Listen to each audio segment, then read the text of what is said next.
Baik, Assalamualaikum warahmatullahi wabarakatuh. Selamat pagi Bapak Sparta dan teman-teman sekalian. Kami dari kelompok 3 akan mempresentasikan tentang chapter 20 yaitu kapital adekuasi.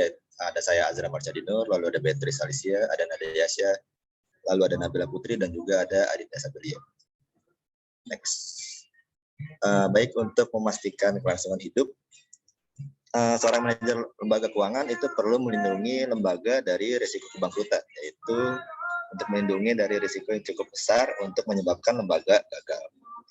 Regulator itu prihatin dengan tingkat permodalan yang dimiliki oleh lembaga keuangan karena peran khusus lembaga keuangan dalam masyarakat. Kegagalan lembaga keuangan dapat berdampak parah pada ekonomi lokal dan nasional, tidak seperti lembaga non-keuangan. Eksternalitas seperti itu membebani regulator untuk memastikan bahwa kegagalan ini tidak memaksakan eksternalitas negatif yang besar pada perekonomian. Cara utama perlindungan terhadap risiko kebangkrutan dan kegagalan adalah dari modal lembaga keuangan. Tingkat modal yang lebih tinggi akan mengurangi kemungkinan kegagalan tersebut. Ini mengarah pada fungsi modal yang pertama, yaitu yang pertama ada untuk menyerap kerugian tak terduga dengan margin yang cukup untuk menginspirasi kepercayaan dan memungkinkan lembaga keuangan untuk melanjutkan kelangsungan usahanya. Selain itu, modal akan melindungi pemegang kewajiban non-equity, terutama yang tidak diasuransikan oleh penjamin eksternal seperti FDIC, yaitu dari kerugian. Lalu yang kedua, untuk melindungi deposan pemegang obligasi dan kreditur yang tidak diasuransikan jika terjadi kebangkrutan dan likuidasi. Jadi ketika lembaga keuangan itu gagal, regulator seperti FDIC harus turun tangan untuk melindungi tertanggung penuntut. Modal lembaga keuangan itu akan memberikan perlindungan terhadap dana asuransi dan pada akhirnya kewajiban pajak yang menanggung biaya asuransi kepelitan dana. Lalu yang ketiga ada untuk melindungi dana asuransi lembaga keuangan dan wajib pajak, yaitu misalkan selama krisis keuangan, DIF, FDIC mengalami kerugian sejauh saldo dana negatif. Akibatnya, FDIC itu akan mengenakan biaya penilaian khusus pada lembaga keuangan yang diasuransikan dan mengharuskan mereka untuk membayar di muka senilai 13 kuartal dari premi asuransi simpanan.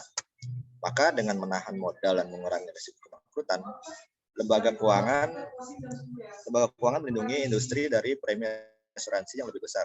Premi tersebut dibayarkan dari laba bersih lembaga keuangan. Lalu yang keempat, untuk melindungi pemilik lembaga keuangan dari kenaikan premi asuransi, seperti halnya perusahaan lain, ekuitas dan modal itu merupakan sumber pembiayaan yang penting bagi lembaga keuangan. Jadi secara khusus akan tunduk pada kendala peraturan. Lembaga keuangan memiliki pilihan antara utang dan ekuitas untuk membiayai proyek-proyek baru dan ekspansi bisnis. Lalu yang kelima itu untuk mendanai cabang dan investasi nyata lainnya yang diperlukan untuk menyediakan keuangan jasa. Ada capital and insolvency risk. Kapital, jadi untuk lembaga keuangan, modal atau saham ekuitas pemilik lembaga keuangan adalah perbedaan antara nilai pasar aset dan kewajibannya. Ini juga biasa disebut dengan kekayaan bersih dari lembaga keuangan. Sementara ini adalah untuk makna ekonomi modal, regulator merasa perlu untuk mengadopsi definisi modal yang menyimpang pada tingkat yang lebih besar atau lebih kecil dari kekayaan bersih ekonomi. Konsep kekayaan bersih ekonomi lembaga keuangan benar-benar merupakan konsep akuntansi nilai pasar. Dengan pengecualian ini, industri perbankan investasi, modal yang ditentukan oleh peraturan dan modal yang diperlukan rasio didasarkan secara keseluruhan atau sebagian pada konsep akuntansi nilai sejarah atau buku. Kita mulai dengan melihat peran modal ekonomi atau kekayaan bersih sebagai penyekat perangkat terhadap jenis risiko utama, yaitu adalah risiko kredit. Lalu kami kemudian membandingkan nilai pasar ini dengan konsep nilai pasar ini dengan konsep nilai buku modal, karena benar-benar dapat mendistorsi posisi solvabilitas sebenarnya dari lembaga keuangan. Nilai buku konsep modal bisa menyesatkan kepada manajer, pemilik, pemegang kewajiban, dan juga regulator. Lalu kami juga memeriksa beberapa kemungkinan alasan mengapa regulator lembaga keuangan itu terus mengandalkan konsep nilai buku mengingat masalah transparansi nilai ekonomi tersebut dan keputusan Dewan Standar Akuntansi Keuangan. seperti pernyataan dari FASB nomor 115. Lalu selanjutnya ada the market value of capital, yaitu untuk melihat bagaimana kekayaan bersih atau ekuitas ekonomi melindungi lembaga keuangan dari resiko. Seperti beberapa pertimbangan, yaitu contohnya adalah panel A dari tabel 21 menyajikan neraca sederhana di mana semua aset dan kewajiban lembaga keuangan dinilai dalam nilai pasar dengan harga saat ini berdasarkan mark to market. Jadi pada mark to market atau nilai pasar dasar, nilai ekonomi ekuitas lembaga keuangan adalah 10 juta misalnya. Lalu itu merupakan selisihnya antara nilai pasar aset dan kewajibannya. Jadi atas dasar nilai pasar, lembaga keuangan secara ekonomis larut dan tidak membebankan biaya kegagalan pada deposan atau regulator jika itu dilikuidasi hari ini. Mari kita pertimbangkan dampak dari jenis risiko lembaga keuangan pasif pada hal ini berdasarkan network dan juga kredit risk.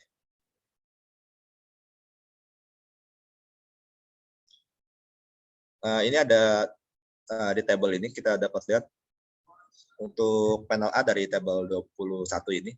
Jadi lembaga keuangan itu memiliki 20 juta dalam bentuk pinjaman jangka panjang. Misalkan karena resesi, sejumlah peminjam ini mengalami masalah arus kas dan tidak mampu untuk menjaga jadwal pembayaran pinjaman yang dijanjikan kepada mereka.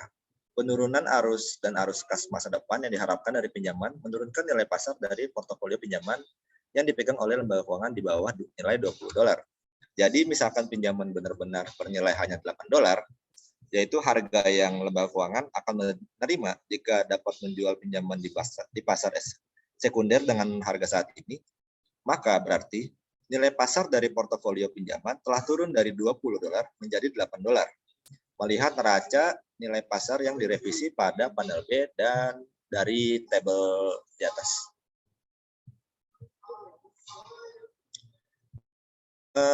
The market value of capital dan credit risk dan credit risk selanjutnya itu melanjutkan yang tadi. Kerugian ini membuat lembaga keuangan itu menjadi pilot.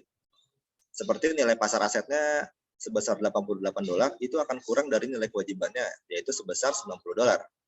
Saham kekayaan bersih pemilik telah sepenuhnya dihapuskan, yaitu dikurangi dari $10 menjadi $2 saja, membuat kekayaan bersih menjadi negatif. Akibatnya, pemegang kewajiban terluka tetapi hanya sedikit saja. Secara khusus, nilai $10 pertama dari kerugian 12 portofolio pinjaman ditanggung, kerugian $12 dari portofolio pinjaman ditanggung oleh pemegang ekuitas. Hanya setelah pemegang ekuitas adalah hilang, seperti pemegang kewajiban mulai kehilangan. Dari contoh ini, maka nilai ekonomi yang dapat diklaim oleh mereka, yaitu oleh lembaga keuangan, telah turun dari $90 menjadi $88 saja, atau mengalami kerugian sebesar $2. Perhatikan di sini bahwa kita mengabaikan asuransi simpanannya. Ini kalau di tabel yang ini, contoh ini dengan jelas menunjukkan konsep kekayaan bersih atau modal sebagai dana asuransi yang melindungi pemegang kewajiban, seperti deposan dari risiko kebangkrutan. Jadi semakin besar kekayaan bersih lembaga keuangan, itu relatif terhadap ukuran asetnya. Semakin banyak kebangkrutan perlindungan atau asuransi yang ada untuk pemegang kewajiban dan penjamin kewajiban seperti FDIC. Inilah sebabnya mengapa regulator itu fokus pada persyaratan modal seperti rasio kekayaan bersih aset dalam menilai exposure risiko kepilitan lembaga keuangan dan dalam pengaturan premi asuransi simpanan berbasis risiko. Jadi untuk penjelasan ini, kita itu akan membandingkan nilai pasar dan kekayaan bersih ekonomi dengan nilai buku modal atau bersih yang bernilai. Seperti yang kita bahas di bagian selanjutnya, yaitu yang tadi, maka dapat dikatakan modal nilai buku dan aturan modal berdasarkan nilai buku paling sering digunakan oleh regulator FI. Dan sebagai contoh dari tabel ini, dari tabel 22, yang dibangun nilai buku modal sama dengan $10. Namun, nilai buku ekuitas tidak sama dengan nilai pasar ekuitas.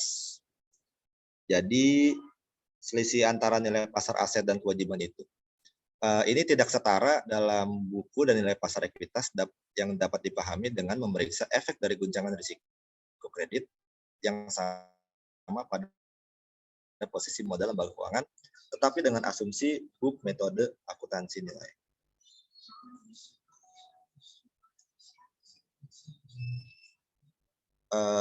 Untuk tabel yang 22 ini, misalkan sebagian dari pinjaman itu sebesar $20 mengalami kesulitan mengenai jadwal pembayaran kembali.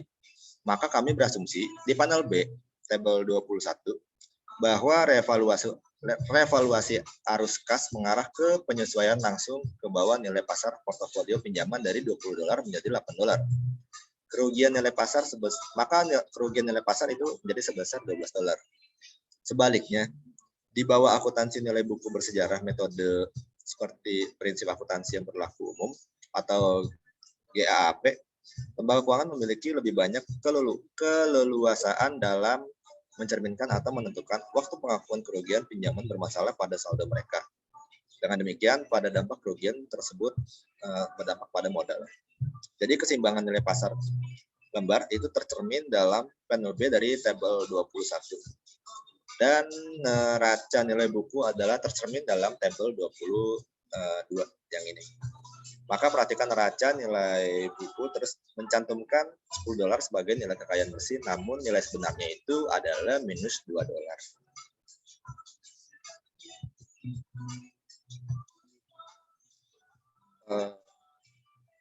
Selanjutnya ada the discrepancy between the market and book value of equity, yaitu contoh-contoh sebelumnya menunjukkan bahwa penilaian pasar dan neraca menghasilkan gambaran yang lebih akurat secara ekonomis tentang kekayaan bersih daripada nilai buku akuntansi, dan dengan demikian posisi solvabilitas lembaga keuangan. Risiko kredit dan juga tingkat bunga risikonya itu guncangan yang mengakibatkan kerugian nilai pasar aset ditanggung langsung oleh pemegang ekuitas, dalam arti bahwa kerugian tersebut dibebankan terhadap nilai klaim kepemilikan mereka di lembaga keuangan.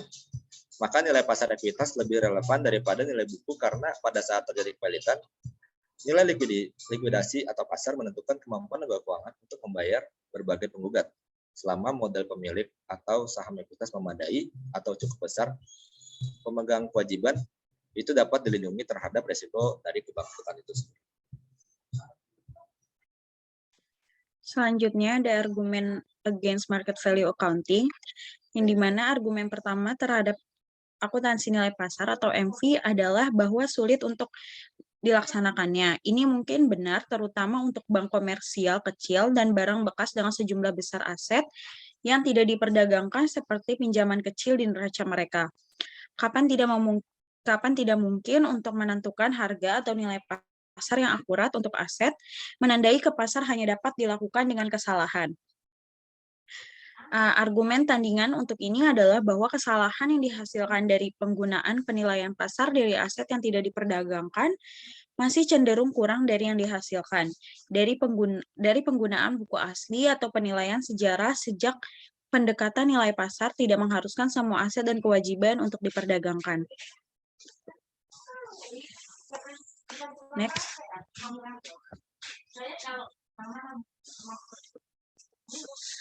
Selanjutnya, argumen kedua terhadap akuntansi nilai pasar adalah bahwa ia memperkenalkan tingkat variabilitas yang tidak perlu dalam pendapatan lembaga keuangan, dan dengan demikian kekayaan bersih karena keuntungan dan kerugian modal kertas atas aset dilewatkan melalui laporan laba rugi lembaga keuangan. Kritikus berpendapat bahwa melaporkan keuntungan dan kerugian modal yang belum direalisasi adalah distorsi jika yang pertama, financial institution sebenarnya berencana untuk menahan aset tersebut hingga jatuh tempo, di mana manajer financial institution ini berpendapat bahwa dalam banyak kasus, mereka memegang pinjaman dan aset lainnya hingga jatuh tempo, dan oleh karena itu tidak pernah benar-benar merealisasikan keuntungan atau kerugian modal. Yang kedua, selanjutnya, regulator berpendapat bahwa mereka mungkin dipaksa untuk menutup bank terlalu dini di bawah persyaratan tindakan korektif cepat yang diberlakukan oleh FDIC yang akan dibahas pada bab ini, terutama jika lonjakan suku bunga hanya kerugian sementara dan modal pada sekuritas yang dapat dengan cepat berubah menjadi modal keuntungan saat suku bunga turun lagi. Misalnya, pada saat suku bunga berarti pengembalian seperti yang ditunjukkan oleh banyak bukti empiris. Next.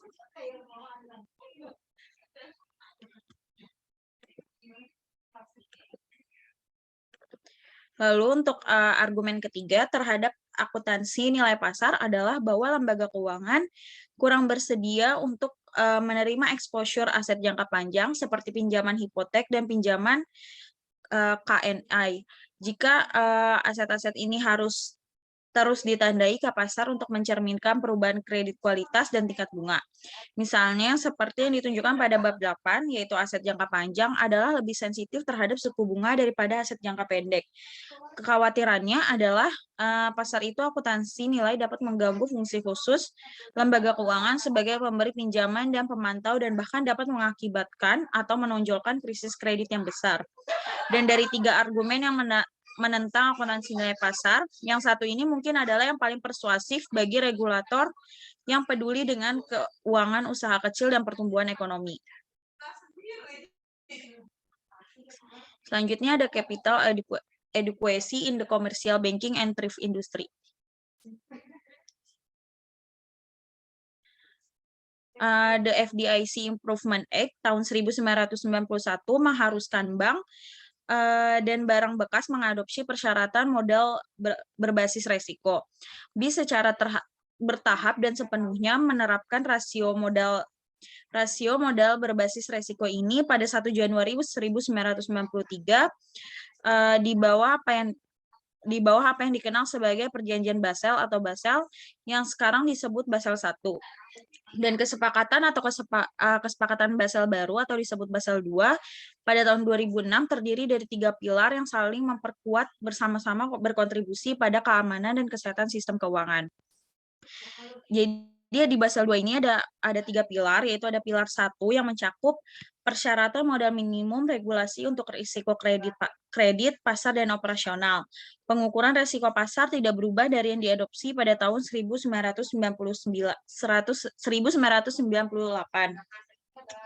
Pada pilar 2, BIS menekankan pentingnya proses tinjauan pengawasan peraturan sebagai pelengkap penting untuk persyaratan modal minimum. Secara khusus, Basel II ini membuat prosedur di mana regulator memastikan bahwa setiap DI memiliki proses internal yang baik untuk menilai kecukupan modalnya dan menetapkan target permodalan yang sepadan dengan profil risiko dan lingkungan pengendalian khusus DI-nya. Lalu pada pilar ketiga, BIS ini berupaya mendorong disiplin pasar dengan mengembangkan seperangkat persyaratan pengungkapan struktur modal, exposure resiko, dan kecukupan modal. Persyaratan pengungkapan tersebut memungkinkan pelaku pasar untuk menilai informasi penting yang menggambarkan profil resiko dan kecukupan modal DI. Next.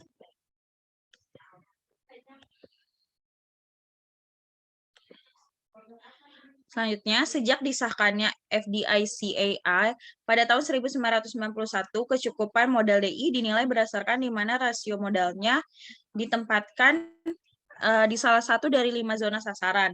Berdasarkan Basel III, rasio permodalan yang digunakan yaitu antara lain yang pertama ada Common Equity Tier 1 yaitu Risk Based Capital Ratio, yaitu dihitung dengan cara Common Equity Tier 1 Capital dibagi dengan Credit Risk Adjust Asset. Lalu untuk Tier 1 Risk Based Capital Ratio itu dihitung dengan cara Tier 1 Capital atau Common Equity Tier 1 Capital ditambah dengan Additional Tier 1 Capital, lalu dibagi dengan Credit Risk Adjust Asset. Lalu untuk Total Risk Based Capital Rasionya, yaitu total kapital Tier 1 ditambah Tier 2 dibagi dengan Credit Risk Adjust Asset. Lalu untuk Tier 1 Leverage Ratio, itu Tier 1 Capital dibagi dengan Total Exposure. Dan agar dapat dikapitalisasi secara memadai, DI harus memiliki rasio minimum ekuitas biasa modal Tier 1 terhadap aset yang disesuaikan dengan resiko kredit sebesar 4,5%. Modal Tier 1 terhadap aset yang disesuaikan dengan resiko kredit sebesar 6%, dan total modal terhadap aset yang disesuaikan dengan resiko kredit sebesar 8%, serta rasio leverage tingkat 1 sebesar 4%. Selain penggunaannya dalam mendefinisikan DI yang dikapitalisasi secara memadai, rasio modal ini juga menentukan kapitalisasi yang baik, kapitalisasi yang rendah, dan kapitalisasi yang signifikan, serta kapitalisasi yang sangat rendah sebagai bagian dari program tindakan korektif yang cepat di bawah FDICA. Next. Selanjutnya ada kapital, yang dimana dalam pengukuran kecukupan modal suatu DI, modalnya menjadi standar yang masing-masing resiko ini diukur. Di bawah Basel III, modal DI dibagi menjadi milik bersama ekuitas tingkat 1 atau CET1, lalu ada tambahan tingkat 1 dan tingkat 2, dan CET1 adalah modal utama atau inti dari DI, yaitu modal inti adalah modal utama, DI ditambah dengan unsur modal tambahan, lalu ada modal pelengkap adalah modal pelengkap yang dimana total modal yang dimiliki DI ditentukan sebagai jumlah dari modal tier 1 dan tier 2. Definisi CET1 tambahan tier 1 modal dan modal pelengkap tier 2 tercantum pada tabel 26.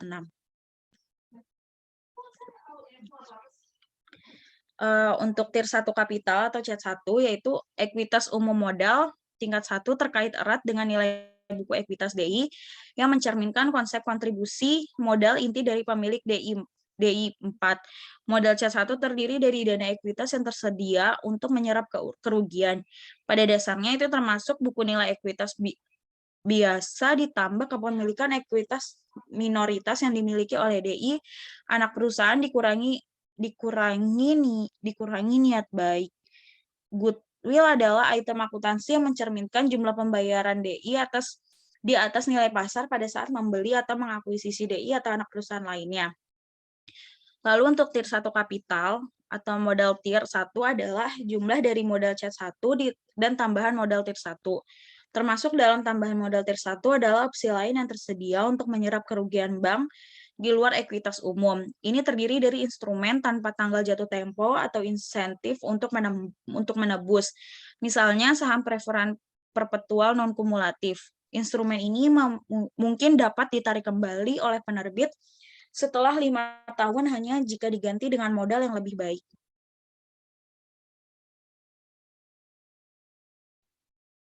Selanjutnya, capital lanjutannya yaitu tier 2 capital. Modal tier 2 adalah beragam sumber daya modal sekunder seperti ekuitas. Itu termasuk cadangan kerugian pinjaman, DI, ditambah berbagai instrumen utang, konversi, dan subordinasi dengan topi maksimum. Pertama-tama, kita melihat bagaimana modal ini digunakan sebagai bantalan terhadap risiko kredit menggunakan pendekatan standar BIS dijelaskan dalam Basel III. Selanjutnya, credit risk adjusted assets. Di bawah aturan kecukupan modal Basel III, aset yang disesuaikan dengan risiko mewakili menyebut rasio modal berbasis risiko. Dua komponen membentuk risiko kredit disesuaikan aset, yaitu yang pertama aset neraca yang disesuaikan dengan risiko kredit, dan yang kedua risiko kredit yang disesuaikan aset di luar neraca.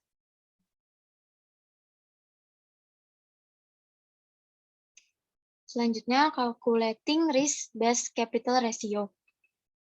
Credit risk adjusted on balance sheet assets under Basel III, yaitu kritik utama dari perjanjian Basel asli adalah bahwa bobot risiko individu tergantung pada kategori peminjam yang luas, atau yaitu penguasa bank atau perusahaan. Misalnya di bawah Basel I, semua pinjaman negara memiliki bobot risiko 100% terlepas dari risiko kredit negara peminjam, standar Basel II dan III. Pendekatan menyelaraskan persyaratan modal peraturan lebih dekat dengan elemen kunci risiko DI dengan memperkenalkan diferensiasi yang lebih luas dari bobot risiko kredit. Pendekatan standar Basel III mencakup jumlah kategori exposure yang lebih tinggi untuk tujuan penghitungan total aset tertimbang menurut risiko daripada Basel II, yang memberikan pengakuan agunan keuangan dan mengizinkan lebih banyak penjamin yang memenuhi syarat. Dengan demikian, dibandingkan dengan Basel I dan II, pendekatan standar Basel III harus menghasilkan rasio modal yang lebih sesuai dengan risiko ekonomi aktual yang dihadapinya. Berdasarkan rencana permodalan berbasis risiko Basel III, setiap DI menetapkan asetnya ke salah satu dari beberapa kategori exposure risiko kredit. Next. Selanjutnya, credit risk adjusted of balance sheet activities. Nilai aset di neraca yang disesuaikan dengan risiko kredit hanyalah salah satu komponen dari penyebut rasio modal. Yang lainnya adalah nilai risiko kredit yang disesuaikan dengan DI kegiatan di luar neraca atau OBS. Kegiatan OBS ini lebih mewakili kontingen daripada klaim aktual terhadap lembaga penyimpanan. Dengan demikian, peraturan mensyaratkan bahwa modal ditahan tidak terhadap nilai nominal penuh dari barang-barang ini, tetapi terhadap jumlah yang setara dengan risiko kredit di neraca yang akhirnya terjadi pada sekuritas ini mungkin dibuat untuk lembaga penyimpanan. Oleh karena itu, dalam menghitung risiko kredit, nilai aset yang disesuaikan dari item OBS ini, pertama-tama kita harus mengubahnya menjadi kredit jumlah yang setara dengan pos di neraca. Lebih jauh, perhitungan nilai risiko kredit yang disesuaikan dengan aktivitas off balance sheet melibatkan beberapa pemisahan awal dari kegiatan ini. Secara khusus, perhitungan exposure risiko kredit atau jumlah aset yang disesuaikan dengan risiko kredit dari kontingensi atau kontrak penjaminan seperti LC berbeda dengan perhitungan kredit jumlah aset yang disesuaikan dengan risiko untuk valuta asing dan suku bunga forward, opsi, dan kontrak pertukaran. Kami pertama-tama mempertimbangkan nilai aset yang disesuaikan dengan risiko kredit dari OBS, kontrak jenis penjaminan, dan kontrak kontingensi, dan kemudian derivatif atau pasar kontrak. Next. Selanjutnya, the credit risk adjusted asset value of balance sheet contingent guarantee contracts. Jadi di bawah ada tabel 29 berisikan informasi mengenai conversion factors for of balance sheet contingent of guarantee contracts Basel 3. Jadi ada sell and repurchase agreement and asset sold with recourse that are not included on the balance sheet 100%. Direct credit substitute standby LC 100% dan performance related standby letter of credit 50% dan unused portion of loan commitment with original maturity of 1 year or less 20%, unused portion of loan commitments with original maturity of more than 1 year 50%, commercial LC 20%, bankers acceptances conveyed 20%, yang terakhir other loan commitment 10%. Pertimbangkan faktor konversi yang sesuai pada tabel 29. Perhatikan bahwa di bawah Basel 3, surat jaminan kredit pengganti siaga kredit langsung yang diterbitkan oleh DI memiliki peringkat faktor konversi 100% atau jumlah kredit yang setara. Demikian pula perjanjian jual beli kembali dan aset yang dijual dengan jaminan juga diberikan peringkat faktor konversi sebesar 100%. Standby letter of credit terkait kinerja di masa depan dan tidak digunakan komitmen pinjaman lebih dari 1 tahun memiliki faktor konversi 50%. Komitmen pinjaman mereka yang jatuh tempo 1 tahun atau kurang memiliki kredit 20% faktor konversi. Lalu surat kredit komersial terkait perdagangan standar dan bankir akseptasi yang dijual memiliki faktor konversi 20%. Di bawah Basel 3, bobot risiko ditugaskan untuk kontrak penjaminan kontingen OBS adalah sama seperti jika DI telah masuk ke dalam transaksi sebagai prinsipal.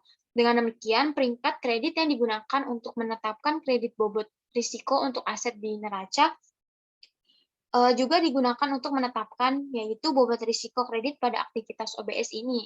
Atau misalnya menerbitkan komitmen pinjaman 2 tahun ke bank asing yang berlokasi di negara dengan penilaian OECD CRC sebesar 4 akan menghasilkan bobot risiko sebesar 150%.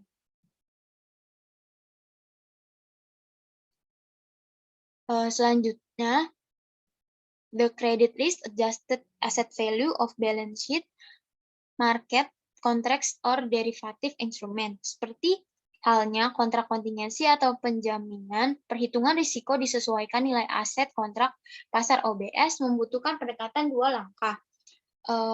Yang kami pertama-tama mengonversi nilai nasional atau nilai nominal dari semua swap yang tidak diperdagangkan di bursa, forward, dan kontrak derivatif lainnya ke dalam jumlah setara kredit. setara, kredit jumlah itu sendiri dibagi menjadi elemen exposure potensial dan elemen exposure saat ini. Langkah pertama yaitu convert OBS value into on balance sheet credit equivalent amount. Credit equivalent amount of OBS derivative security items sama dengan potential exposure ditambah current exposure. Komponen exposure potensial mencerminkan risiko jika pihak lawan dalam kontrak gagal bayar di masa depan. Probabilitas kejadian seperti itu tergantung pada masa depan volatilitas suku bunga untuk kontrak suku bunga, risiko kredit untuk kontrak kredit, atau nilai tukar untuk kontrak nilai tukar. Lalu perhatikan potensi risiko exposure yang lebih tinggi untuk kontrak jangka panjang dari kedua jenis tersebut. Selain menghitung exposure potensial dari instrumen pasar OBS, DI harus menghitung exposure saat ini dengan instrumen. Hal ini mencerminkan biaya pengganti kontrak jika pihak lawan gagal bayar hari ini. DI menghitung penggantian ini biaya atau exposure saat ini dengan mengganti kurs atau harga awalnya dalam kontrak dengan kurs atau harga saat ini untuk kontrak serupa dan menghitung ulang semua harga saat ini dan masa depan arus kas yang akan dihasilkan berdasarkan suku bunga atau harga saat ini. DI mendiskontokan arus kas masa depan untuk memberikan ukuran nilai sekarang saat ini dari biaya penggantian kontrak. Jika biaya penggantian kontrak negatif atau yaitu DI Prof-nya pada penggantian kontrak jika pihak lawan prestasi. Peraturan mengharuskan biaya penggantian atau exposure saat ini disetel ke nol. Hal ini karena regulator ketakutan bahwa membiarkan DI mendapatkan keuntungan dari default rekanan akan menciptakan pengambilan risiko insentif yang tidak sesuai dengan kepentingan terbaik DI atau jasa keuangan industri. Jika biaya penggantian positif, atau yaitu DI kalah pada penggantian kontrak jika pihak lawan gagal bayar. Nilai ini digunakan sebagai exposure saat ini.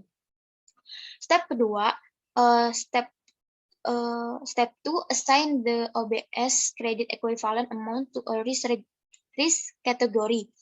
Credit risk adjusted value of OBS market contracts sama dengan total credit equivalent amount dikali 1,0 risk weight. Step keduanya yaitu sekali jumlah exposure saat ini dan potensial dijumlahkan untuk menghasilkan kredit jumlah yang setara untuk setiap kontrak, kami mengalihkan jumlah dolar ini dengan bobot risiko untuk menghasilkan jumlah asetnya. Jumlah aset akhir yang disesuaikan dengan risiko kredit untuk kontrak pasar OBS. Di bawah Basel III, bobot risiko yang sesuai umumnya 1,0 atau 100%. Next. Selanjutnya, total credit risk adjusted assets under Basel II. Berdasarkan Basel III, total aset yang disesuaikan dengan risiko kredit adalah 830 juta dolar atau 764,5 juta dolar dari aktivitas di neraca, ditambah 60 juta dolar untuk nilai kontingensi dan jaminan OBS yang disesuaikan dengan risiko, ditambah 5,5 juta dolar untuk derivatif OBS yang disesuaikan dengan risiko. Selanjutnya, calculating the overall risk-based capital position.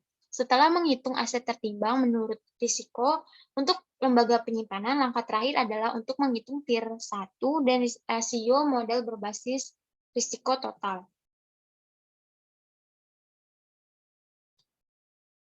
Selanjutnya, capital conservation buffer.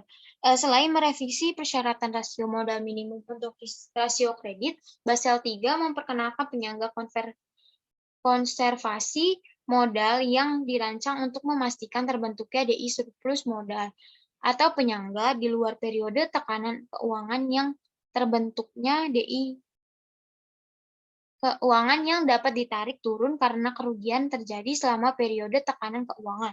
Persyaratan penyangga memberikan insentif bagi DI untuk membangun surplus modal, misalnya dengan mengurangi distribusi pendapatan yang bebas, atau dividen yang dikurangi, pembelian saham, dan staf bonus. Untuk mengurangi risiko bahwa tingkat modal mereka akan jatuh di bawah persyaratan minimum selama periode stres. Penyangga konservasi modal harus terdiri dari modal CAT 1 dan dimiliki secara terpisah dari minimum berbasis risiko kebutuhan modal.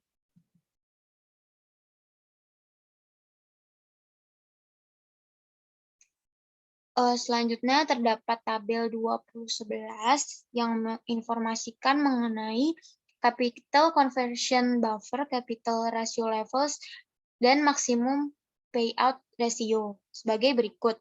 Di bawah Basel III, DI perlu memiliki penyangga konservasi modal yang lebih besar dari 2,5% dari total aset tertimbang menurut risiko untuk menghindari pembatasan atas distribusi modal dan pembayaran bonus diskresioner kepada pejabat eksekutif. Jika sebuah DI penyangga modal turun di bawah 2,5%, kendala pada pembayaran pendapatan misalnya dividen, pembelian kembali saham, dan pembayaran bonus akan dikenakan.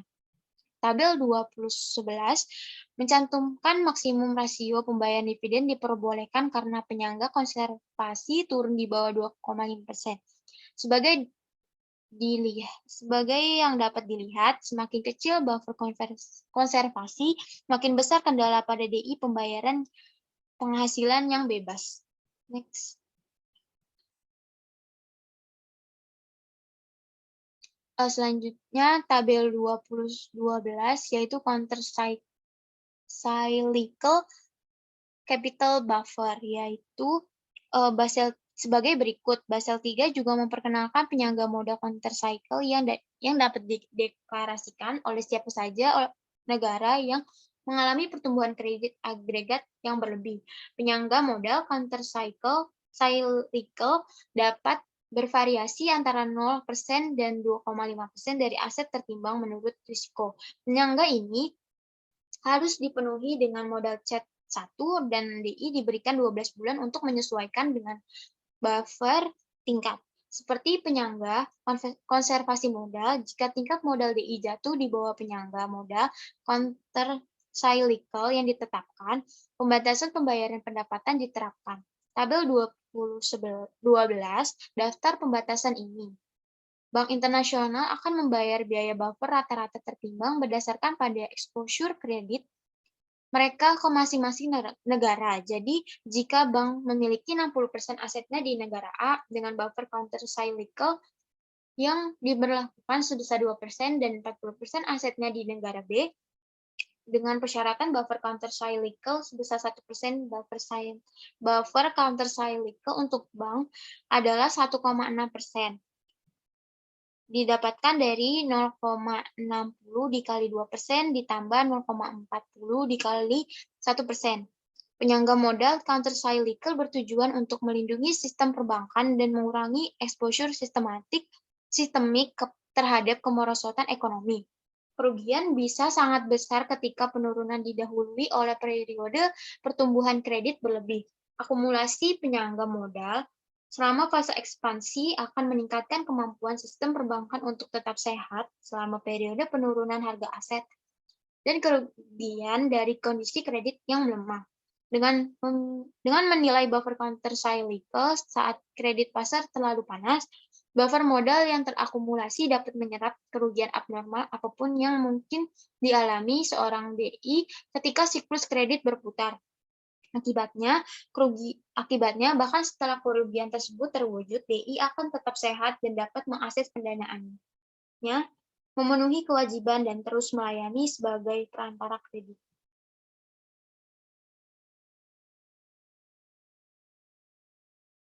Lalu selanjutnya dari calculating risk-based capital ratio itu ada global systemic important banks.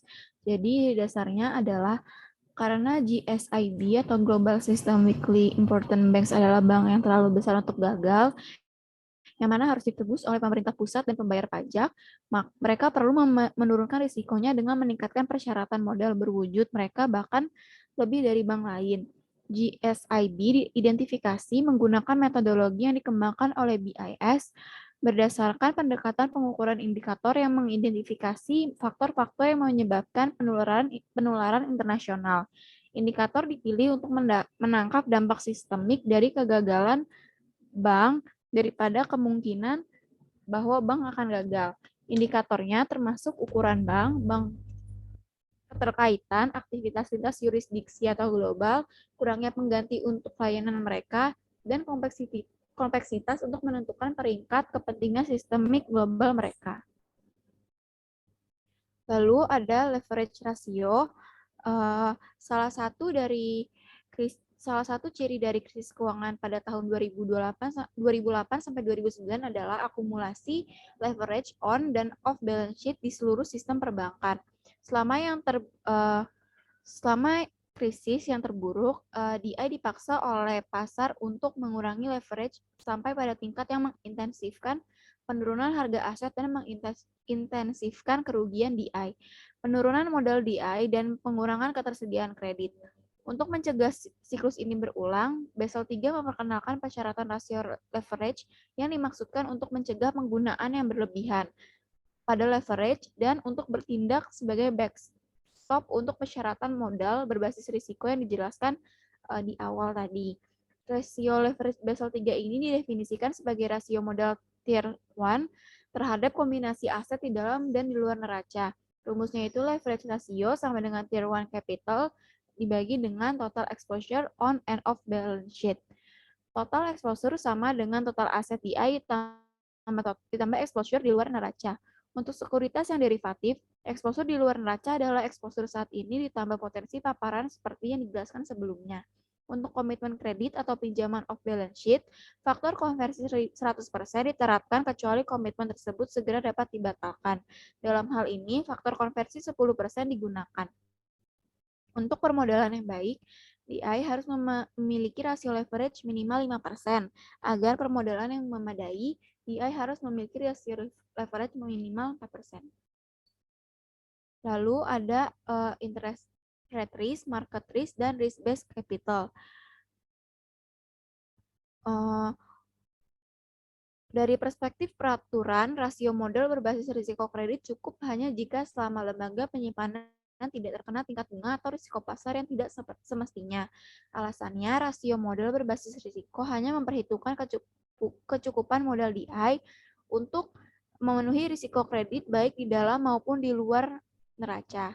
Tidak secara eksplisit diperhitungkan adalah risiko insolvensi yang berasal dari risiko suku bunga atau durasi mismatch dan risiko pasar atau perdagangan. Meskipun krisis sebagian besar mengekspos masalah dengan model internal bank besar pendekatan untuk mengukur risiko pasar, BIS juga mengidentifikasi kekurangan dengan pendekatan standar. Ini termasuk kurangnya sensitivitas risiko, pengakuan yang sangat terbatas atas manfaat lindung nilai dan diversifikasi, dan ketidakmampuan untuk menangkap secara memadai risiko yang terkait dengan instrumen yang lebih kompleks. Untuk mengatasi kekurangan dari pendekatan standar untuk mengukur risiko pasar, Basel III mengusulkan pendekatan faktor risiko parsial sebagai pendekatan standar yang direvisi. Basel III juga memperkenalkan lebih lengkap faktor risiko pendekatan sebagai alternatif untuk faktor risiko parsial yang direvisi yang distandarisasi secara mendekat. Lalu ada operational risk and risk-based capital. Basel II menerapkan penambahan modal untuk risiko operasional. Sebelum proposal ini, BIS berpendapat bahwa eksposur risiko operasional DI adalah ditangani secara memadai oleh rasio risiko kredit 8% yang disesuaikan. Tapi meningkat visibilitas risiko operasional dalam beberapa tahun terakhir pada bab 17 yang telah mendorong regulator untuk mengusulkan persyaratan modal terpisah untuk risiko kredit dan operasional. Sebagai disebutkan di atas, BIS sekarang percaya bahwa risiko operasional cukup penting bagi DI untuk mencurahkan sumber daya untuk mengukur risiko tersebut dan untuk memasukkannya secara terpisah ke dalam penilaian mereka atas kecukupan modal secara keseluruhan. Lalu masih di operational risk and risk-based capital, di tabel 2014 menunjukkan komponen indikator bisnis di mana untuk menghitung bisnis indikator untuk setiap tahun T, bank harus menentukan rata-rata 3 tahun bisnis indikator sebagai jumlah dari rata-rata 3 tahun dari 3 komponen. Rumusnya itu BI T average sama dengan interest komponen pada tahun average ditambah service komponen dan ditambah financial komponen. di bisnis indikator components itu ada 3, ada interest, ya, dengan rumus absolute value dikali interest income dikurang interest expense. Lalu ada service, rumusnya fee income ditambah fee expense ditambah other operating income ditambah other operating expense. Dan financial, rumusnya absolute value dikali net profit and loss on trading book ditambah absolute value dikali net profit and loss on banking book. Lalu ada criticism of the risk-based capital ratio. Jadi persyaratan model berbasis risiko berusaha untuk yang pertama memasukkan risiko kredit, pasar, dan operasional ke dalam penentuan kecukupan modal. 2, lebih sistematis memperhitungkan perbedaan risiko kredit di antara aset. Ketiga, memasukkan exposure risiko off balance sheet. Dan yang keempat, menerapkan persyaratan modal yang sama di semua DI utama di dunia. Sayangnya, persyaratan ini memiliki sejumlah kelemahan konseptual dan penerapan dalam mencapai tujuan ini. Sejumlah kelemahannya itu yang pertama dari risk weight, di mana tidak jelas seberapa dekat kategori bobot risiko di Basel III mencerminkan risiko kredit yang sebenarnya. Dengan demikian, pinjaman yang diberikan kepada perusahaan dengan peringkat AAA diberi bobot risiko kredit 1, seperti halnya pinjaman yang diberikan kepada perusahaan dengan peringkat CCC. Artinya, dalam kelas bobot risiko yang luas, seperti pinjaman komersial, perbedaan kualitas risiko kredit ini tidak diakui. Yang kedua, ada risk weight based on OECD Country Risk Classification. Sementara perubahan penggunaan klasifikasi risiko negara atau CRC OECD di Basel III menghilangkan masalah yang terkait dengan penggunaan entitas non-komersial, misalnya S&P, untuk menetapkan risiko kredit pada pinjaman negara dan pinjaman bank asing, peringkat risiko negara OECD telah menjadi masalah mereka sendiri. Lalu yang ketiga ada portofolio aspek. Rencana BIS sebagian besar mengabaikan peluang diversifikasi portofolio risiko kredit.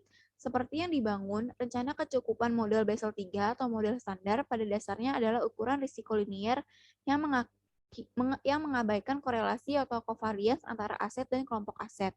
Lalu yang keempat ada excessive complexity. Basel III akan sangat meningkatkan biaya regulasi dengan menambahkan tingkat kerumitan baru. Biaya pengembangan dan penerapan sistem manajemen risiko baru jelas akan signifikan dan manfaatnya mungkin kecil.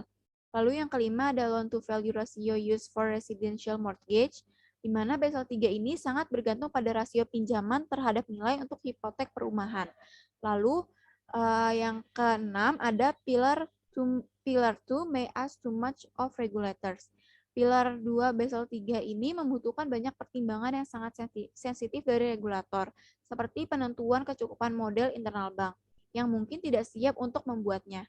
Ini khususnya akan menjadi masalah bagi regulator negara berkembang. Jika pilar 2 ditanggapi dengan serius, supervisor mungkin akan menghadapi banyak kritik yang sebagian besar lebih suka dihindari. Lalu yang terakhir ada leverage, liquidity, and specialness. Mengurangi tingkat leverage bank melalui peningkatan modal akan mengurangi return on equity DI dan mempersulit mereka untuk menghasilkan modal tambahan.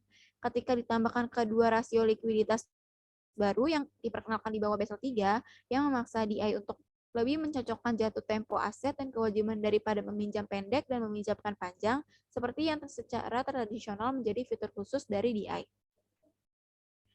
Lalu kita masuk ke capital requirements for other financial institution. Yang pertama adalah security firms. Jadi persyaratan modal untuk broker dealer yang ditetapkan oleh aturan 15C31 SEC pada tahun 1975 dan diubah pada tahun 2013 mendekati aturan akuntansi nilai pasar.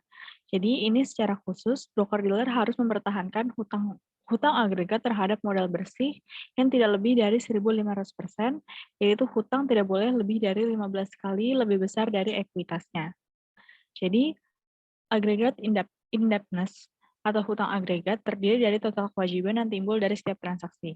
Yang pertama adalah uang yang dipinjam, kemudian ada hutang uang terhadap surat berharga yang dipinjamkan, kemudian ada nilai pasar surat berharga yang dipinjam, selanjutnya ada saldo kredit bebas nasabah dan juga non-nasabah.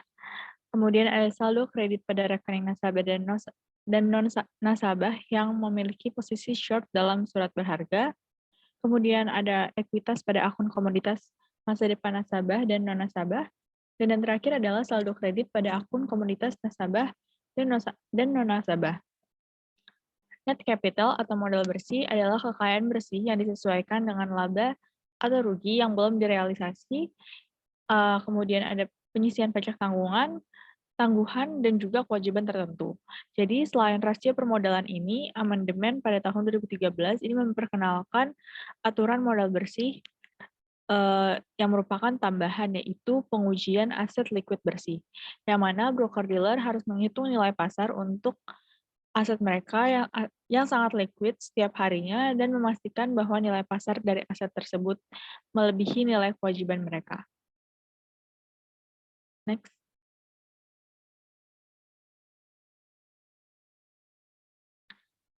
Jadi standar tersebut dirancang untuk memberikan fleksibilitas kepada broker-dealer untuk terlibat dalam aktivitas yang merupakan bagian dari menjalankan bisnis sekuritas, tapi dengan cara yang menempatkan perusahaan pada posisi yang memegang lebih dari $1 aset yang sangat liquid untuk setiap dolar dan kewajiban yang tidak tersubordinasi setiap saatnya.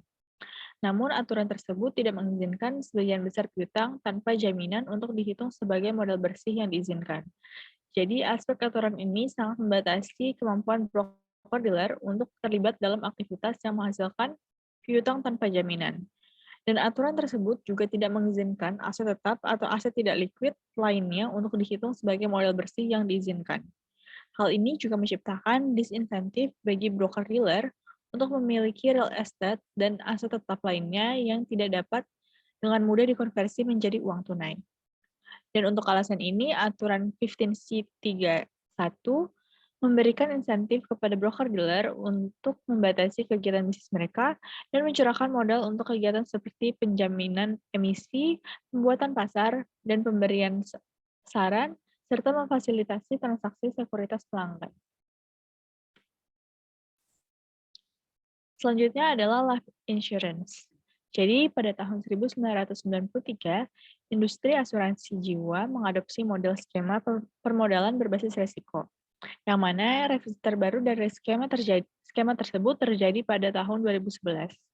Jadi meskipun persyaratan modal ini dikenakan di tingkat negara bagian, mereka sangat dipengaruhi oleh rekomendasi dari National Association of Insurance Commissioner atau NAIC.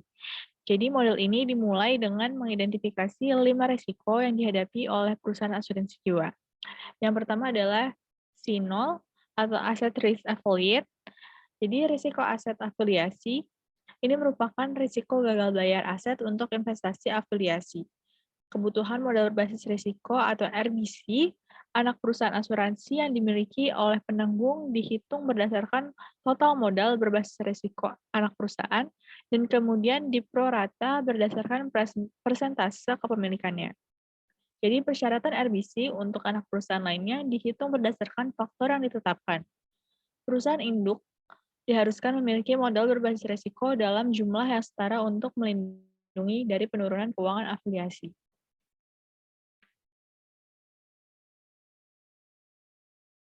Selanjutnya, C1, yaitu Asset Risk Investment. Jadi, risiko aset investasi mencerminkan risiko portofolio aset dari perusahaan asuransi jiwa. Kategori ini dibagi menjadi risiko saham biasa atau CIC dan risiko investasi lainnya atau CIO. Kategori ini serupa dengan perhitungan aset yang disesuaikan dengan risiko kredit untuk DI dalam hal bobot risiko kredit yang dikalikan dengan dolar atau nilai nominal aset di neraca. Kemudian ada C2 atau insurance risk. Risiko asuransi ini menangkap risiko perubahan yang merugikan dalam risiko kematian dan risiko morbiditas. Namun epidemi seperti AIDS atau flu H1N1 dapat mengacaukan prediksi ini secara drastis, yang mengakibatkan perusahaan asuransi menyesuaikan asuransi yang berlaku untuk tingkat cadangan saat ini dan mengalihkan jumlah yang dihasilkan dengan faktor risiko asuransi tersebut. Kemudian ada C3 atau interest rate, credit, and market risk, yang mana risiko suku bunga C3A, kemudian risiko kredit C3B, dan juga risiko pasar C3C, sebagian mencerminkan likuiditas, kewajiban, dan probabilitas atau kemudahan penarikannya seiring dengan perubahan suku bunga, kualitas kredit, dan juga resiko pasar. Misalnya, kontrak investasi yang dijamin oleh GIC yang diterbitkan oleh perusahaan asuransi memiliki karakteristik yang mirip dengan deposito bank jangka panjang dengan suku bunga tetap dan seringkali sangat sensitif terhadap pergerakan suku bunganya. Dan yang terakhir adalah C4 atau business risk. Jadi kategori ini dibagi menjadi resiko bisnis C4, resiko bisnis yaitu C4A dan juga risiko biaya administrasi yaitu C4B. Dan setelah menghitung C0, C1, C2, C3, serta C4, manajer asuransi jiwa akan menghitung ukuran model berbasis risiko atau RBC berdasarkan persamaan berikut. Yaitu RBC sama dengan C0 ditambah C4A ditambah akar dari C10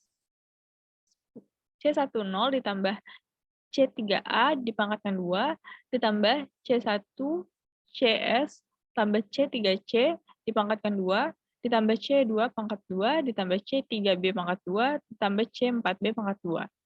Dan sesuai perhitungannya, RBC adalah modal minimum yang diperlukan untuk asuransi jiwa dan penanggung membandingkan ukuran modal berbasis resiko ini dengan modal aktual serta surplus atau total modal yang dimiliki, yaitu total surplus and capital dibagi dengan risk-based capital atau RBC. Jadi jika rasio ini lebih tinggi dari 100%, pengelola asuransi jiwa memenuhi atau di atas persyaratan modal minimum. Mirip dengan tindakan korektif yang cepat untuk bank dan penghematan, ada 4 tingkat tindakan pengawasan dengan setiap tingkat yang menjadi semakin menantang dan menuntut perusahaan asuransi.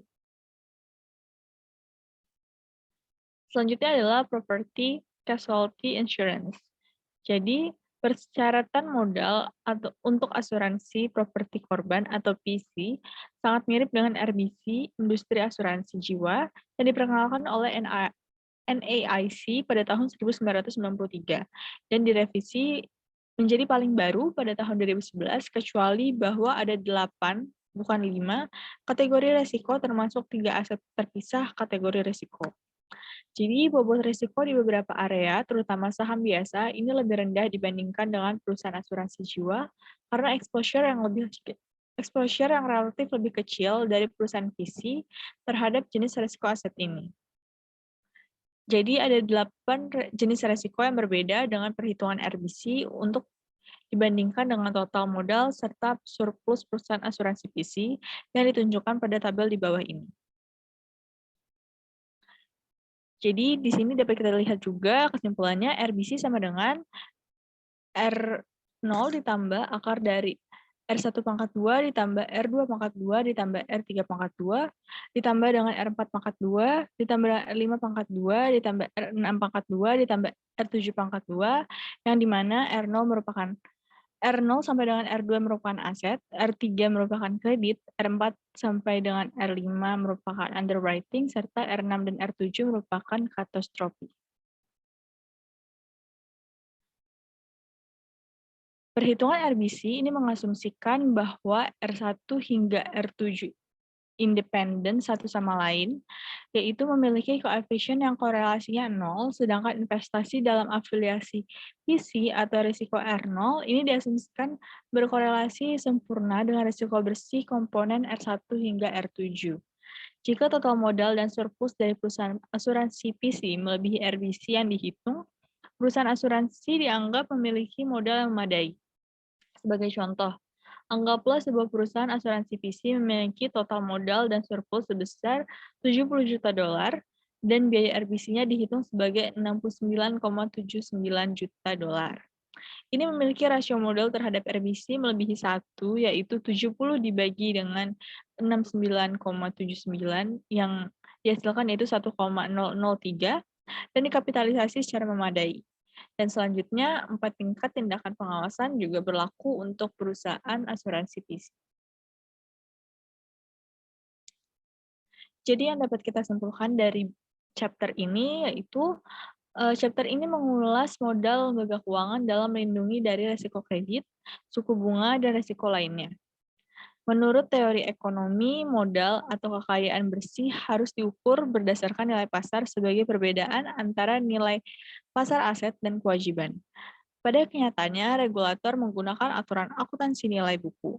Dan sementara aturan kecukupan modal nilai buku memperhitungkan exposure resiko kredit secara kasar, dan aturan tersebut mengabaikan efek perubahan suku bunga dan exposure suku bunga pada kekayaan bersihnya.